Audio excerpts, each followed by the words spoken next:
¿Qué tal? ¿Cómo le va? Muy buenas tardes, tarde-noche. Me da mucho gusto recibir a Javier Sánchez Galicia. Él es consultor político, él es analista, es realmente quien está atrás en muchas estrategias, tanto de políticas como sobre todo en campañas electorales en todo el país. Ha recibido varios premios internacionales, tiene una larga lista en su currículum de acciones, de logros. También fue mi maestro, ¿no? Ahí en la UPAEP, o sea, bueno, el año ¿no? pasado. Sí, hace poco. Y me da mucho gusto recibirte aquí, Javier, porque me muero de curiosidad. Yo creo que muchos nos morimos de curiosidad. ¿Cómo es? ¿Cómo? Me atrevo a decir ya cómo fue, porque pues ya estamos a 3, 2, 1 de que esto termine. Hoy es el último día que se puede hablar de campañas políticas, de tendencias.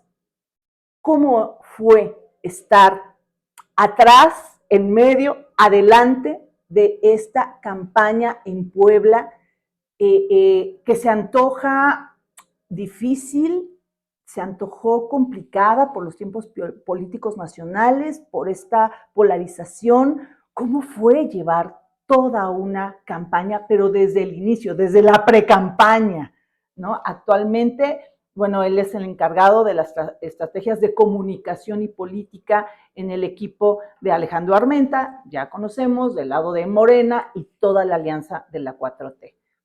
Javier, tengo una larga lista de preguntas y entonces, pues de una vez empezamos. Eh, Elecciones de trámite. Esto lo dijo Claudia Sheinbaum, pues le han llovido algunas críticas porque cómo el proceso electoral tenemos que ir a votar, desalienta el voto. Bueno, ¿no? Usted ya conoció todas las críticas. Te lo pregunto a ti, aquí y ahora. ¿Es una elección de trámite? Fíjate que tal vez políticamente se escucha mal, digamos, en la voz de un candidato o una candidata, pero es real, ¿eh? Es real porque las campañas electorales no se ganan durante el periodo de elecciones. Incluso lo he escrito, ¿eh? Ustedes pueden verlo en alguno de los libros que he escrito, que traigo 20 en promedio. Estoy terminando el número 20, pues ya está por salir en circulación. Pues ahí nos invitas, ¿no? Sí, te vamos a invitar a la presentación. Pero antes, perdón, ya te saludé. Muy buenas tardes, buenas noches para tus seguidores, sobre todo porque estamos en este formato, ¿no? De 24/7, en cualquier momento nos Exacto. pueden ver. Pero bueno, mucho gusto, te agradezco mucho tu invitación. Y mira, yo creo que sí, yo siempre he dicho que una campaña electoral se gana mucho tiempo antes de que el periodo formal, ¿no?, que establece la ley, establezca, digamos, los criterios para realizarlo. En el caso, por ejemplo, de Alejandro Armenta, pues vamos a decir que tiene 34 años de trabajo, vamos a decir que ha proyectado su vida para objetivos como este, ¿no? Y que lo ha alcanzado. Cuando tú, el tema no es únicamente desear ser, sino querer ser. Y cuando quieres ser, haces todo lo posible para lograrlo. Hay una serie de modelos para construir el futuro. Uno de ellos es la perspectiva política, ¿no? Es Sí, decir, ¿cuál es el futuro deseable? ¿Cuál es el futuro posible? ¿Y cuál sería el futuro catastrófico? ¿No? sí, Siempre te vas al deseable sí. para que el posible pues esté más cercano y obviamente lejano del catastrófico. En ese sentido, tú te regresas a tu posición inicial y vas construyendo los pasos necesarios para alcanzar ese propósito. ¿Cuánto tiempo se necesita para eso? Pues el tiempo que tú consideres que puedes alcanzar. Es decir, no puedes amanecer un día, ver que salió la convocatoria de tu partido para ser candidato y decir, ay, pues quiero ser candidato a diputado local, voy a ver no sé, al líder del partido y le voy a decir que quiero ser. Pues obviamente te va a responder que adelante, ¿no? Que te Ujú. participes, pero cuando te mides te das cuenta que no traes nada, no traes nada, no has construido nada. Por eso yo, por ejemplo, pongamos un caso. ¿Quién quiere ser candidato a diputado local o federal dentro de 3 años? En el 27, en Puebla, por ejemplo, tendría que empezar el 3 de junio. Así de simple. para que los 2 meses de campaña, en este caso me parece que para diputados federales sí son 3, hay una modificación en cada estado dependiendo de la legislación local, pero los meses que sean de campaña, en efecto, se van a convertir en un trámite. Oye, Javier, en este sentido, ¿tú crees que desde el arranque hubo una diferencia? Me voy a referir al resultado electoral actualmente, según las encuestas, ¿cuál sería? Alejandro Armenta lleva una ventaja, que de 5 puntos, de 10, de 15, de 30, bueno, eso no lo sabemos, pero tiene una ventaja. Con base en eso te voy a hacer esta pregunta. ¿Tú crees que esa fue la gran diferencia desde el arranque, de que Alejandro sí quería y que Eduardo Rivera, que es la competencia de esta alianza del PAN con sus aliados, la pensó tanto? Es Se la correcto. ofrecieron y él así como de, ay no, pues pregúntenle a Natere, pregúntenle al Tigre. Se le vio una indecisión. Esto en un aspecto ya de voto, ya de que la gente, bueno, pues voy a votar, ¿lo toma esto en cuenta? Es decir, ¿transmitió de alguna manera Eduardo Rivera esta duda o no fue para tanto? A tu criterio como analista, ¿cómo ves esta? Porque esta es una gran diferencia desde el arranque. Desde el arranque. Yo creo que lo acabas de definir muy bien y creo que son 3 posiciones. La posición del candidato que quiere ser y hace todo lo posible para que se haga realidad. La posición de tus seguidores más cercanos, ¿no? Estamos hablando de los leales, los simpatizantes, el equipo propio. Cuando te ven convencido, pues te siguen hasta el final.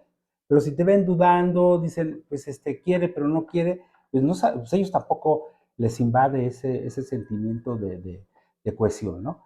Y luego los electores, que te miran a lo lejos y dicen, bueno, pues no está mal el perfil, pero pues no ha dicho que quiera, o si va a ser o no va a ser. Entonces, cuando tú ves a una persona que es consistente, que trae un objetivo claro y que hace todo lo posible para alcanzar ese objetivo, pues te da confianza. Y creo que el arranque, en el caso de Alejandro, pues fue muy importante, sobre todo en el 2023, que arrancó formalmente bueno, eso de formalmente, vamos a decirlo, Ajá. entre comillas, la elección interna. La ¿no? interna de Morena, que estuvo Morena, buenísima. un año completo. Y yo recuerdo, empezamos a medir a través de un tracking con cortes semanales y traíamos, y después mensuales, traíamos siempre a Alejandro arriba. Estaba arriba él y luego el otro candidato de la elección interna que quedó en segundo lugar, en este caso eh, el diputado Ignacio Mier y Claudia Rivera, ¿no? Que al final también se coló en la puja final. Pero traíamos siempre a los dos. Y en medio estaba Eduardo Rivera, porque hay que tener también la proyección al futuro, o sea, pensando en que pudiese ser el candidato de la oposición, que veíamos como, nosotros, de lo lejos yo lo veía con mayor posibilidad. Entonces, en realidad, la cercanía no era tan grande como ahora, o sea, era como en promedio en abril registró un 10%, luego la distancia se abrió. ¿Con quién? Con Alejandro, entre Alejandro y Eduardo Rivera, era de 10%, se abrió, luego se volvió a cerrar un poco, otra vez al 10%, llegó al 15, bajó al 10, y después empezó a abrir. El momento que definitivamente se abrió fue cuando él se fue de la alcaldía, o sea, del ayuntamiento, perdió la escenografía, el escenario del poder público, y Alejandro fue designado candidato de Morena. Entonces, ¡pum! Se abrió a 20 puntos de distancia. Por eso lo he dicho, desde octubre del año pasado no se ha cerrado la distancia de entre 18 y 20 puntos, que ahora se refleja entre 21 y 23 puntos.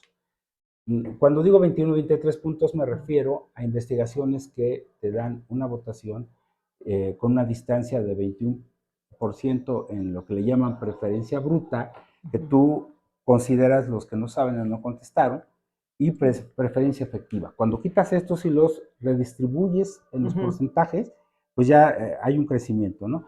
En ese crecimiento Alejandro está cerrando con 23 puntos de distancia. Y luego yo lo que estoy viendo, a ver, las encuestas no son bolas de cristal, tampoco son pronósticos deportivos. Eso es lo que te quería yo preguntar. Sí, efectivamente, pero oye, esa disparidad de resultados está cañón. ¿Por qué, Javier? Bueno, desde mi humilde experiencia, yo no había visto esto, o sea, esta disparidad. ¿A qué lo atribuyes? Fíjate que valdría la pena hacer un libro que se llame La Ley de las Encuestas, Sí, o sí. no sé, algún título donde las encuestas sea pues están tomando decisiones de Estado en términos de elegir a presidenciables. Lo decía Ebrard cuando competía contra la doctora Sheinbaum. Dicen, en las encuestas aparecen como punteros dos candidatos, A y B. Y de estos dos candidatos, tomando en consideración que Morena va a la cabeza, va a surgir el próximo presidente o presidente de la República. Lo planteó muy claramente, porque lo vio en el futuro, ¿no? Y estamos a 3 o 4 días de que tengamos próxima presidenta de la República, obviamente con Claudia Sheinbaum, que trae una distancia de 20 puntos también con su promedio. Cuando digo promedio, es que consideras todas estas mediciones y haces un promedio de encuestas. Ahora, ¿cuáles tomas en cuenta y cuáles no? Tomas en cuenta las que tienen metodología probada, que tienen obviamente toda una trayectoria y que la metodología puede ser, digamos, parecida. ¿En qué sentido? Eh, para empezar, y entiendo tu pregunta porque es preocupación de la ciudadanía y sobre todo de la gente que está como espectador, dice, bueno, pues a quién creerle, ¿no? Claro. ¿No?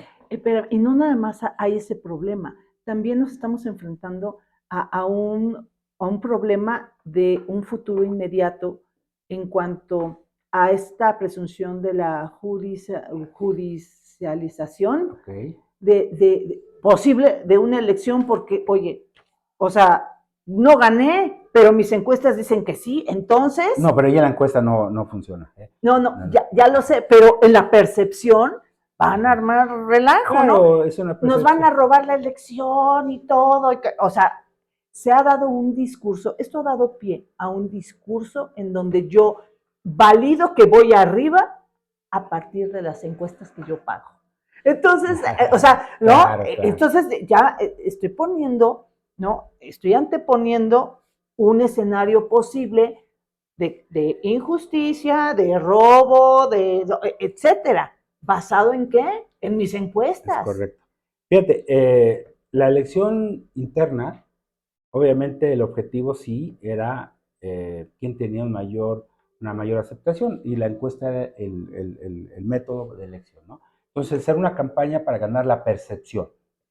Esta campaña constitucional que tiene un marco legal electoral, el objetivo es quién tiene más votos que el otro y por un voto ganas. O sea, aquí no hay dudas. O sea, pueden decir 20 encuestas que vas arriba, pero si los votos te dicen que tú ganaste, tú ganaste. Por eso hay un árbitro, por eso existe un organismo institucionalmente establecido que te permite decir, el que tiene la mayoría gana, ¿no? Y por un voto vas a ganar. Ahora, en efecto, creas una percepción para que si tú alegas, ¿no? Sobre todo cuando hay elecciones cerradas, ¿no? Elecciones cerradas, estamos hablando de unos puntos, ya nos pasó en 2006, cuando el actual presidente de la República contra el expresidente Calderón, ¿no? Que fue mínima la diferencia, y entonces ahí se fue, por eso el tema del plantón en la Ciudad de México y todo lo. Pero cuando tienes una diferencia arriba de 20 puntos, pues la verdad es que mejor, yo creo que, gracias por participar, ¿no? o arriba de 7 puntos, yo creo que Sí, ya, arriba ¿no? del margen de error, Ajá. medido ¿Qué sería? desde, ¿5 puntos? que sería 5 puntos, ¿O ¿no? cuál sería? 4 puntos, pero todavía 5 puntos es amplio, ¿eh? Yo diría 2 puntos, 3 puntos, todavía podrías pelear, en el sentido de que si impugnas casillas, no vas a impugnar la elección, tendrías que impugnar casillas, y entonces, ¿y cuántas casillas habrías de impugnar? O sea, son Claro, claro, muchísimas, claro. o que se pudiese anular, repetir o el proceso en algún lugar. Y al final ha pasado, porque si no peleas, quien pierde, si no pelea, pues está destinado a conformarse con cualquier cosa. O sea, de que sí va a haber una protesta, pues es lógico, ¿no? El que pierde nunca se conforma, así de simple. Claro. Al final, ¿cómo estamos viendo? Mira, el caso de Puebla. ¿Cuánto representa? Alejandro Armenta tiene 59% de intención de voto. Va a cerrar con 60, ¿eh? Va a cerrar con 60. ¿Cuánto significa 60%? Si cada punto representan 30,000 votos. Son 1,200,000. Si es el 40%, yo calculo la identidad partidaria en 40%, o sea, aquellos que votan por Morena. Y luego otro 20% que se suma a la propuesta del candidato, de los demás candidatos, incluyendo la identidad con el partido. Entonces, 60% por 30,000, estamos hablando de 1,800,000 votos, que sería histórico, ¿eh? 1,877,000 votos con un nivel de participación del 65%. Ahora, tú puedes decir, ¿y eso es posible? Claro que es posible. A ti te consta, porque alguna vez nos encontramos en Oaxaca, estuve haciendo la campaña de Salomón Jara en Oaxaca. Sí. Él ganó con 25 puntos de distancia. Y si tú lo hubieras visto 3 semanas antes, un día se me queda viendo y me dice, dime cómo vamos a ganar esta elección. O sea, porque se ponen nerviosos los candidatos. Pues sí, ¿cómo no? Y le digo, pues nada más ajusta tal estrategia y no pasa nada. Y bien, confío en el trabajo de su equipo, el equipo de tierra, de promoción, de estructura. Es un equipo muy grande en las campañas electorales, ¿no? El candidato es el capitán y él lleva él pone el cuerpo, ¿no? Y todos los demás contribuimos con un granito de arena. Entonces, él obtuvo. Y luego Julio Menchaca, tuve la oportunidad de participar únicamente en una parte, no te voy a decir que estuve como Oaxaca o como Puebla, pero en una parte estuvimos de cerca ahí. Él tuvo 35 puntos de distancia entre él y Claudia Vigiano, no, Carolina Vigiano, que era la candidata de la alianza PRI, PAN, PRD. 35 puntos de distancia. Entonces, es posible. ¿Y con cuántos votos ganó Salomón? Con 61% de la intención, o de la preferencia en este caso, y Menchaca con 63%. ¿Tú ves un escenario así para Puebla? Así, claro. O sea, esto de que va a ser muy cerrada, no. Consta que te lo estoy diciendo, ¿cuántos días faltan? ¿3? Sí, bueno, pues ya para la campaña, ese es el the last one. Faltan, bueno, contando hoy, jueves, viernes, sábado, domingo, 4 días. Sí. 4 días. 4 días, te lo aseguro, y la próxima semana, si me invitas, vendremos a ver, mira, pero por esta favor, es la proyección y esto es lo que quedó. De acuerdo. A ver, bueno, sí quisiera terminar este tema de las encuestas de por qué son tan diferentes, por qué Massive Caller ya sale ganando Xochitl y sale ganando aquí Eduardo Rivera. Digo, no estoy cuestionando esto de que pudieran ganar, por favor. Lo que sí estoy cuestionando es, o sea, pero hay 30 puntos de diferencia, ¿no? Entre un resultado y otro. Pues sí, mira, la verdad, con todo respeto para mis compañeros, ya pónganse serios, ¿no? Mira, hay 2 tipos de encuestas. Las que son para diseñar estrategias, que esas no se publican, se guardan, y las que son para propaganda, ¿no? Es decir, para propagar cosas. Las que se hacen para diseñar estrategias son muy amplias, son muy completas, son muy grandes, y tienes que analizar variable por variable. Las otras únicamente hacen 4 o 5 preguntas y con eso es suficiente, pero pues eso no te dice nada. A ver, en una encuesta bien hecha, ahora, hay diferentes tipos de encuesta y yo parto un poco hacia atrás. Hay que hacer investigación social. Investigación social tiene varias herramientas. La encuesta, la entrevista a profundidad, el focus, ¿no? Los grupos de enfoque, el panel de lectores. Y si tú logras hacer investigación mixta que involucra todos los elementos de cada una de las investigaciones y cruzas variables, lo que hace es que te da resultados más adecuados. Por ejemplo, es posible, ya me pasó, en un municipio, en Iztapas y Guatanejo, en Guerrero, donde había 2 candidatos con una distancia de 3 puntos. El candidato que yo estaba ayudando tenía 3 puntos menos, 34 contra 37. Y me decía, oye, ayúdame, yo no lo quería ayudar, en realidad me dijo que como veía el escenario, le digo, mira, estás prácticamente, dice la carrera de caballos, porque así le llaman los consultores, al que está arriba y el que está abajo, cómo va en la contienda, ¿no?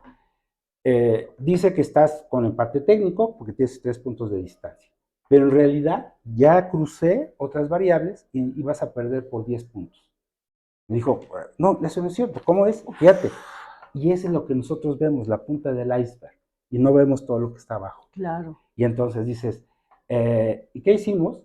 Le hicimos el cruce. Al final me dijo, oye, ayúdame. Digo, si yo te ayudo, de todas me vas a perder. Y el tema es que vas a pensar que te engañé. Yo te estoy diciendo cómo estás. Ya sabes, te dicen, oye, pero yo quiero ser competitivo. Está bien, te acompaño al final. Y al final, en efecto, perdió por 11 puntos de distancia. Y me dijo, el único que me dijo la verdad fuiste tú. ¿Por qué? Porque la estadística no se equivoca, la estadística son números duros. Realmente no se equivoca. Y es que, ¿sabes qué? Uno que no sabe a profundidad, no es un especialista, porque hay que ser serios en esto. Uno que está afuera y que está leyendo el resultado de una encuesta y otra de otra, dices, o sea, es que ya las encuestas, pues, no son serias y se están vendiendo al mejor postor. Te quería poner otro adjetivo, pero soy medio feo.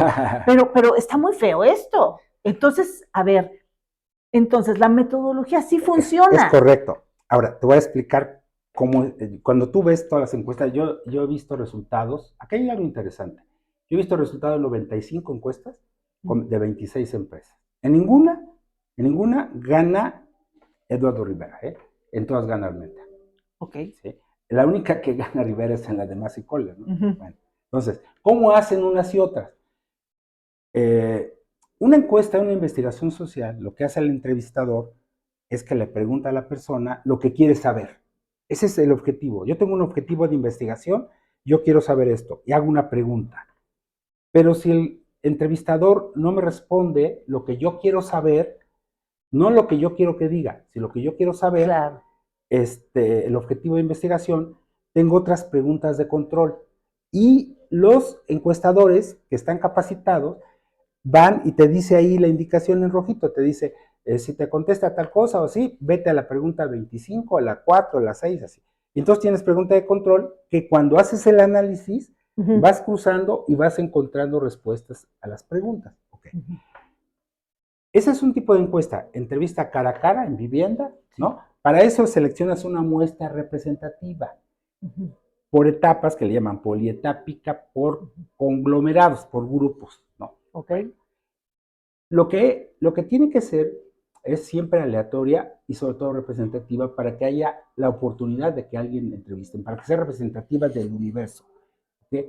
Y entre más entrevistas hagas, hay un margen de error menor.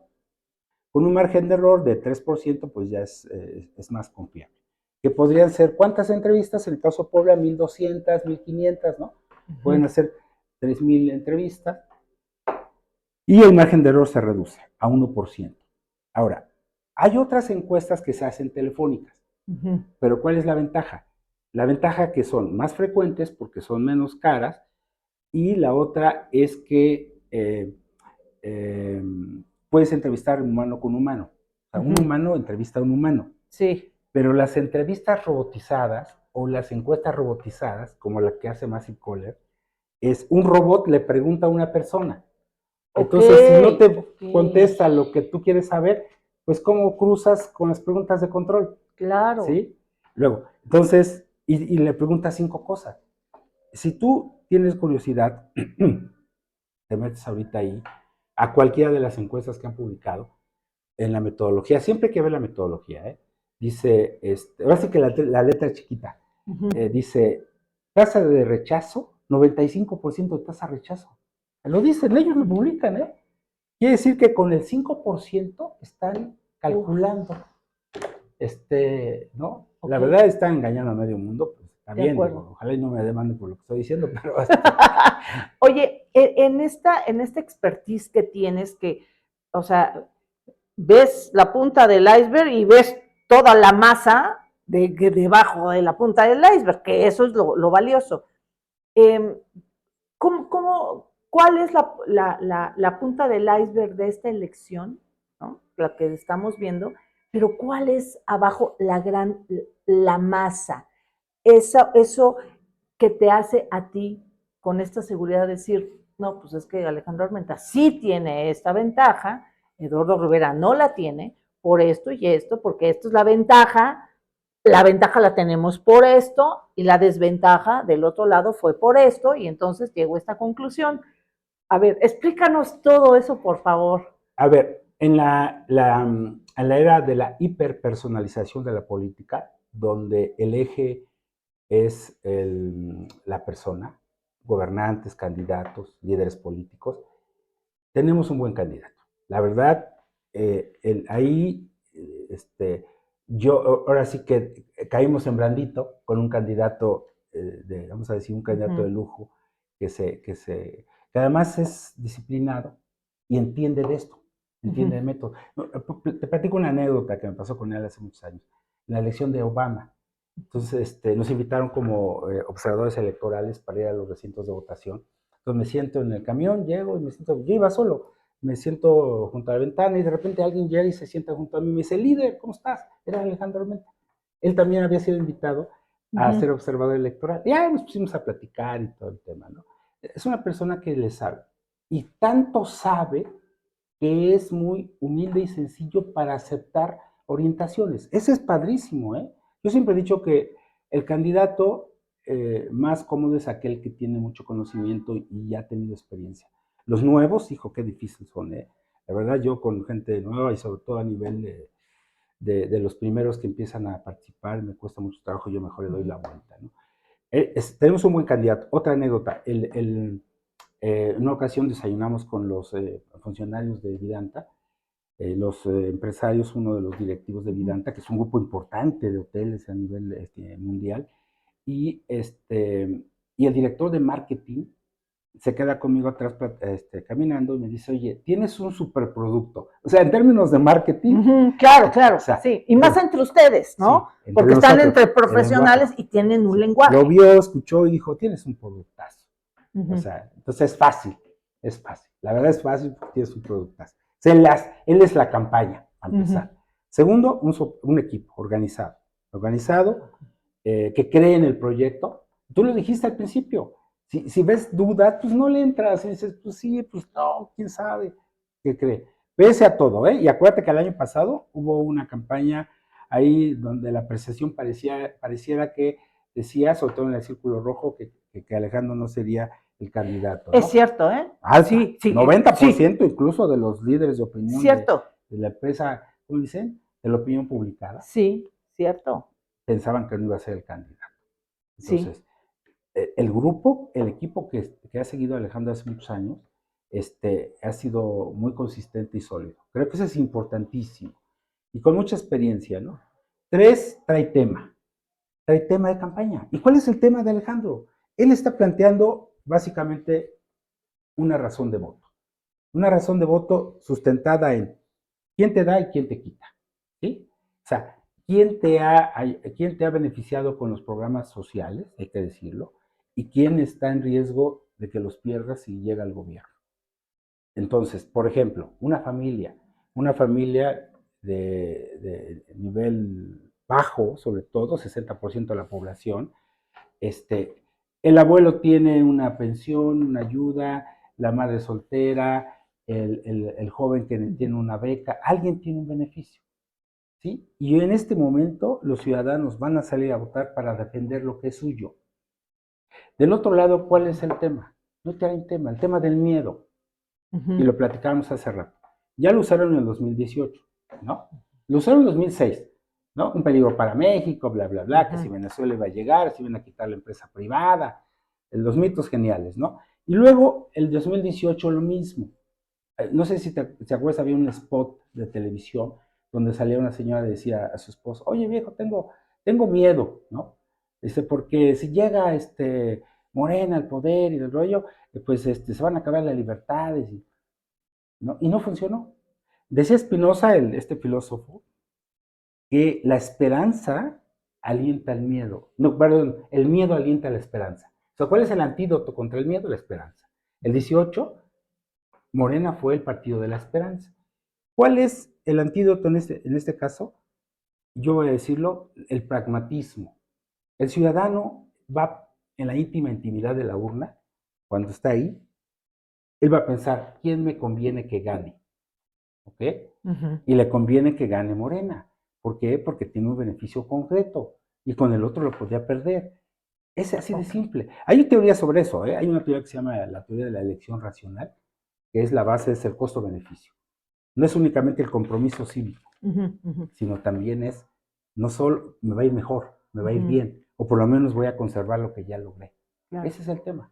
En la estrategia también política se ha dado mucho, sobre todo en países latinos, en México, en donde te creas un lazo de solidaridad con la víctima, con las víctimas en general. Me llama mucho la atención que, bueno, lamentablemente estas elecciones hay ya registrados más de 700 casos de violencia en contra de quienes participan en esta elección, ¿no? Ya sean desde asesores, desde candidatos, o sea, ¿no? Está feíto el asunto. Pero a lo que voy es a lo siguiente. Eduardo Rivera fue nota nacional a raíz de que él sostiene de que sufrió de un atentado, ¿no? Que él sintió que su vida corría peligro, así lo dijo tal cual. Mario Ristra igual, pidieron por su cabeza 15,000 pesos y bueno, ya sabemos esta historia. No te voy a preguntar si les creemos o no, o si usted les cree o no, yo creo que eso depende de cada quien y esto ya hay instancias que se van a encargar de investigarlo. Lo que yo quiero saber es esto en cuanto a estrategia política. Suma a votos, suma simpatías, si hay esta tendencia de que dices, ay, pobrecito, es que no es justo y sumas o no. Ustedes debieron contemplarlo, sobre todo tú como estratega político, pues, esta realidad, este fenómeno social que ahí está y que tuvo una repercusión nacional, o al menos así los medios de comunicación nacionales les dieron foco. Fíjate que sí es un tema delicado, sobre todo porque pues siempre hay que pedir o hay que aspirar a que todo sea en clima de tranquilidad y cordialidad, porque así deben ser las campañas. Porque yo siempre he dicho, las campañas tienen que ser un enfrentamiento arriba de la cintura, ¿no? Es decir, como en el box, o sea, nada abajo de la cintura. El tema de violencia porque además también afecta el ambiente y el ánimo de la gente, ¿no? Cierto. Lo que sí veo, por ejemplo, en lugares muy alejados del interior del estado y eso, pues así es la gente, es bronca, lo resuelve con el machete, lo saca y las riñas, y en una fiesta, el que toma más termina agrediendo. Por eso es que los números se inflan también, ¿no? Ahora, insisto, es lamentable lo que pasó al candidato de Eduardo Rivera, pero aquí ha ayudado algo muy importante, en el caso de Puebla, el clima de gobernabilidad que el gobernador Sergio Salomón ha establecido, y creo que ha sido un gran logro, ¿eh? Yo creo que sí, después de 10 años de turbulencia política, ¿no? Con varios gobernadores, con todo esto que vimos, creo que él llegó a temperar. Por eso el tema de calificación gubernamental también suma. En esta masa crítica del iceberg, también hay que agregarlo. La calificación gubernamental, que en el promedio es aceptable en el caso del candidato, del gobernador Sergio Salomón, y sobre todo del presidente de la República. Tiene un nivel de aprobación altísimo. Lo que es centro y sureste del país, ¿no? En Puebla tiene arriba el 70%, en Oaxaca tiene el 90%, en Tabasco tiene el 98%. No, por eso es el segundo mandatario mejor calificado del mundo después de Modi, el primer ministro de la India. Entonces, aprobación gubernamental, candidato, propuesta, equipo, ya viste varios factores. Es un cóctel que se suma y va. Ahora, sí, puede ser, pero hay muchos elementos para que haya una víctima, ¿no? Puede ser la violencia, la violencia física, puede ser la violencia mediática, ¿no? Estas campañas de guerra, esas guerras de lodo, Sí, ¿no? Que claro. vemos en las redes. Sí, la cibernética, No, tú ves claro. ahora sí que el Uf, terreno de la guerra sucia es las redes sociales, ¿no? claro. Y ves cada cosa que dices, híjole. Sí. Y, pero fíjate que ahí pasan muchas cosas. Cuando no hacen una adecuada campaña de contraste, o hay que diferenciar entre campaña negra, campaña negativa y campaña de contraste. La campaña negra es cuando atacas a alguien y no hay un emisario. Ujú. La campaña negativa es cuando hay un emisario que le señala sus errores al otro. Y la campaña de contraste es cuando dice, yo hice esto y tú no lo hiciste. Es como. Ujú. Pero cuando una campaña negra, vamos a decir, o negativa, no está bien hecha, hay algo que se le llama el doble deterioro. Es Ujú. decir, afecta al que emite como al que recibe, o sea, al victimario como a la víctima. ¿Sí? Entonces, y la otra, que si también no está bien hecha y no está bien armada, hay algo que se le llama el efecto boomerang. O sea, tú lanzas un golpe y se te regresa y te pega a ti, ¿no? Entonces, por eso les decía, si van a hacer cosas, háganlas bien simplemente. Claro. Ok. Este domingo 2 de junio, hay algunas voces que anuncian que va a haber violencia y robo de urnas. Y yo creo que esto, claro que no beneficia, pero a ver, también no hay que cegarnos a una realidad posible y hay que prevenirla, ¿no? O sea, quisiera sentarme en el punto medio de esta realidad, ¿no? Que la estamos construyendo todos para el próximo domingo.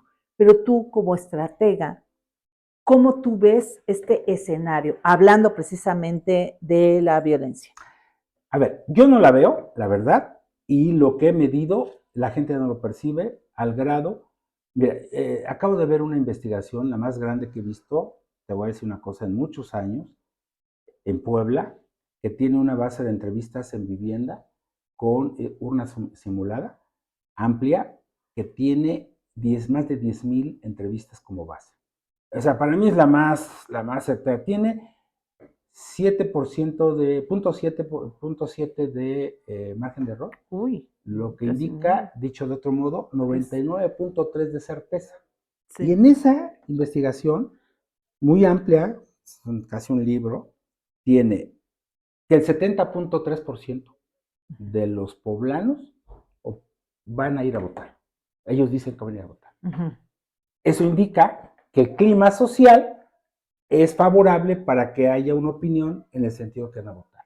Nadie manifestó lo que dices. Ok, Yo creo que se está quedando en este asunto del círculo rojo, ok. de algunos, Es importante lo que este clima dices. cerrado, ¿no? Pero el ciudadano de a pie creo que está saliendo a defender lo que ya ha ganado, que sí hay clima de miedo, pero miedo a perder lo que ya ha ganado, más bien, Ujú. ¿no? No de la inseguridad.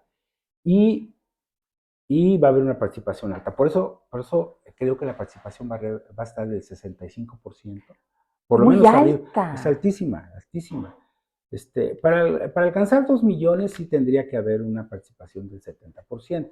Pero siempre hay que plantear objetivos, ¿no? Metas.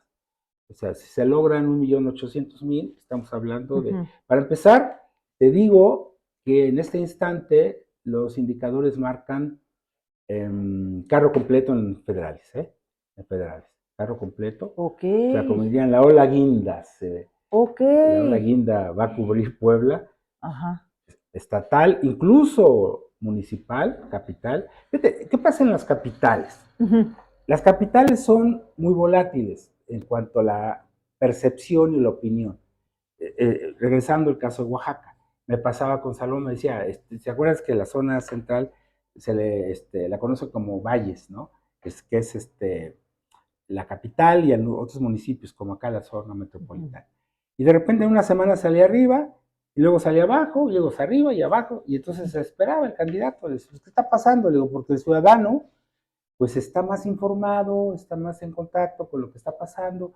Si se cae un aguacero con granizo en tu colonia y se te inunda tu casa, ese día estás enojado, hablan por teléfono, te tocan a la puerta y te entrevistan, pues vas a opinar, es que estas autoridades ya no voy a votar por ellos. Y a los 3 días se te pasa y te vuelven a entrevistar y ya estás más tranquila y a lo mejor tu opinión es distinta. Sí. ¿Sí? ¿Sí me explicó? Sí, o sea, hay sí, una sí, volatilidad. Entonces, en el caso de Pepe Chedraui, ha estado siempre arriba, pero de repente baja, de repente sube, de repente baja. Pero pues está el vaivén de la opinión pública y del ánimo ciudadano, ¿no? Al final va a tener una... No tengo el dato exacto porque tengo menos datos de la capital, pero por lo menos con un margen que no va a tener, no va a dejar dudas de su triunfo, va a ganar la capital de Puebla. Perfecto.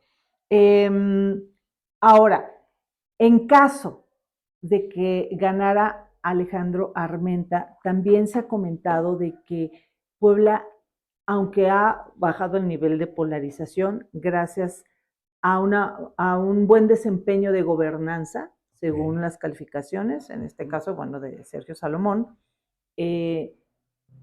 fueron unas campañas muy competitivas e incluso ya hiciste tu comentario, tu opinión acerca de que en la generalidad, en la ciudad, en los ciudadanos, pues, no hay esto de miedo, de violencia, no. Pero, a ver, en estos segmentos donde están participando ya políticamente, es cierto que en el caso de Morena, pues se agarraron hasta con la cubeta en el proceso de selección interna de sus candidatos. Hay algunos lados en donde el proceso de cicatrización, ¿no? De operación cicatriz, la que le llaman. De conciliación, pues como que, ¿no? Como trabajo. Ahí está Tehuacán, por ejemplo, ¿no? Bueno, Cholula, por ejemplo. Claro, en Cholula, ¿no? Y bueno,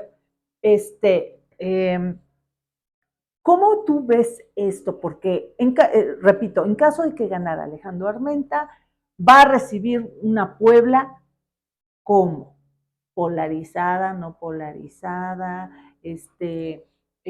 porque también hay un discurso por parte de la oposición, del PAN y sus aliados, de que nos van a robar la elección. Repito, ¿no? Este clima de violencia es un discurso que ellos manejan y que, bueno, hay que mencionarlo, ¿no? Esa es su postura. ¿Cómo ves que Alejandro Armenta podría recibir a esta Puebla? Mira, para empezar, la polarización es una estrategia, ¿sí? Es una estrategia política que incluso tú lo ves en la literatura política, Sartori lo plantea. De hecho, la formación de los partidos políticos son producto de eso, es decir, de los clivajes, ¿no? Centro-periferia, izquierda-derecha, ¿no? Conservadores liberales, y se fueron formando los partidos. En el caso de la polarización política, es entre más distancia hay entre dos fuerzas antagónicas, hay una mayor definición, ¿sí? Es decir, vemos en Estados Unidos, ¿no? Sí. El caso del demócrata con el republicano, y en México, pues finalmente el rey de la polarización se llama Andrés Manuel López Obrador, y él lo plantea, dice, a ver, yo estoy del lado del pueblo, y creo que el pueblo es más, ¿no? Sí. Que de los lados, del lado de quienes han, digamos, defendido privilegios y una serie de cuestiones. Entonces, la polarización incluso en lo personal, como estrategia yo la he utilizado desde hace muchos años. Utilizamos en una elección, si tú recuerdas, que tuvimos 15-0 de federales. Sí. Los dos ejes eran, ¿quién defiende la educación pública y gratuita? ¿O quién defiende tus derechos y quién te los quiere quitar? ¿Sí? Ok. Eso es una posición política. Ahorita, en este instante, el planteamiento es quién te defiende tus derechos a los beneficios y apoyos sociales, porque están en la Constitución, y quién te los podría quitar, ¿no? Que dicen, es que no lo vamos a quitar porque están en la Constitución, sí, pero hay una posibilidad. Entonces, tú lo planteas, y entre más distancia haya, ahora, eso genera encono, es posible, pero encono en las élites políticas. Sí. No en el ciudadano. El ciudadano, por eso, o sea, porque si hubiera un encono en el ciudadano, se reflejaría en el humor social, que no solo lo estamos midiendo en términos de opinión pública, sino también lo estamos midiendo en términos de la conversación digital. La escucha social hoy es una herramienta fundamental para saber qué está pensando la gente. Yo tengo tus datos, por ejemplo, ahorita que no te diste cuenta, pero puse mi teléfono y ya los jalé todos. Ana, cierta. Oh, ok. Se asustó, ¿eh? No, pero si lo sabe Dios, que lo sepa el mundo. no tengo nada, ¿no? Pues no, la verdad no. Pero sí es cierto que hoy en día nos podemos asomar a través de algoritmos, inteligencia artificial, claro, a saber cómo están comportándose en el ecosistema digital, donde se reflejan incluso sentimientos. Hoy es más fácil saber confesarse en el Facebook que con el padre, ¿no? Sí, claro. ¿Sí? Entonces, esta conversación digital nos ayuda a perfilar segmentos de población, clústeres de conversación que le llamamos nosotros, sí, y vamos viendo el humor social. Y el humor social no refleja lo que planteas en esta pregunta. Perfecto, ok. Javier Sánchez Galicia, muchísimas gracias por estar aquí en Los Conjurados. Estuvo sabrosísima esta plática, espero que también, yo la disfruté mucho, espero que también usted la haya disfrutado. Nos vamos seguramente con un panorama más amplio, porque es necesario conocer pues, todas las voces, todas las opiniones y sobre todo de un lado que es muy importante, que es el campo de la estrategia, del análisis de, en este caso, la gubernatura por parte de Morena y por parte de Alejandro Armenta. Pues de verdad, muchas gracias. Oye, te tomo la palabra. Después de la elección, tampoco te voy a presionar de que al otro día, porque va a ser una locura. Esto va a ser una locura, pero tienes que venir para ver, ok, ¿no? Que sí, en el checklist, qué se cumplió, qué no se cumplió. Eso es importante. Claro, y sobre todo, qué es lo que viene para Puebla. Gobernar, ¿con qué gabinete? ¿Verdad? Fíjate que ese es un tema, nada más para dejarlo ahí. Yo creo que el criterio, porque es un administrador público muy organizado y con método, Alejandro Armenta, que él va a pensar primero cuáles son sus objetivos, después con qué cuenta, qué estructura y sobre todo qué estructura, digamos, institucional, estamos hablando claro, de sí, y dinero, ¿no? Para hacerlo.